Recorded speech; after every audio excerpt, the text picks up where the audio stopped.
One evening, there was an employee getting ready to go home for the day, and her boss rewarded her with a $100 bill as a bonus for doing such a great job that week. As she was heading out the door, she noticed a man sitting on the curb looking pretty gloomy, and she thought, he seems to need that money way more than I need it. So she went back in her office and placed the money in an envelope and wrote on it, "Don't despair." As she passed the man on the way out, she smiled and gave him the envelope. That next morning, as she arrived at work, there was that same man waiting for her.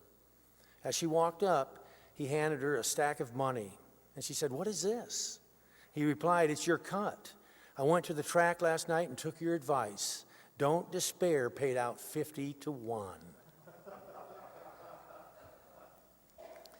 Now, life takes us in many directions on the path that we are on, and sometimes we're like the employer, recognizing someone's good work and giving out a bonus. Other times, we're the one getting the bonus for doing a great job. And then, of course, there are those times that we're that person sitting on the curb feeling gloomy. As we continue this Easter celebration and this season, as we celebrate Jesus conquering death itself, may we come to better understand that our walking with Jesus involves the process of dying with him, just as it does rising with him. This is something for us to consider. How is it that we experience our faith, his presence, this death and new life on a day-to-day basis? Our faith is something that we don't learn out of a book or simply by knowing all that the church teaches and professes. Our faith is to be opened up on the way to lead us to a relationship with God. It is to be part of our everyday life, hopefully underlying all that we do and all that we are. So it's a good question to ask ourselves, is our resurrection faith something more than what we just know about or celebrate during the Easter season?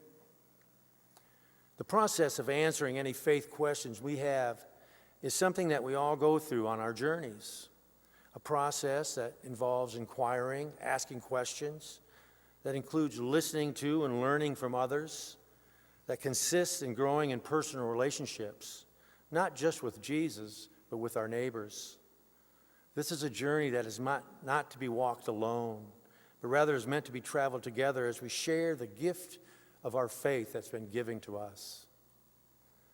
Yes, we do find ourselves on many different paths, going in many different directions, but we are in this together. And we do share many of the same feelings and emotions from life experiences, as well as encounters of dying and risings that are all around us. An example would be the obvious, all that we do with the dying and risings that we see in the seasons. But of course, we have our own dying and risings in our personal lives that, even though they may seem so similar, are very unique only to us. Sometimes they're obvious, like someone close to us dying, our child being born.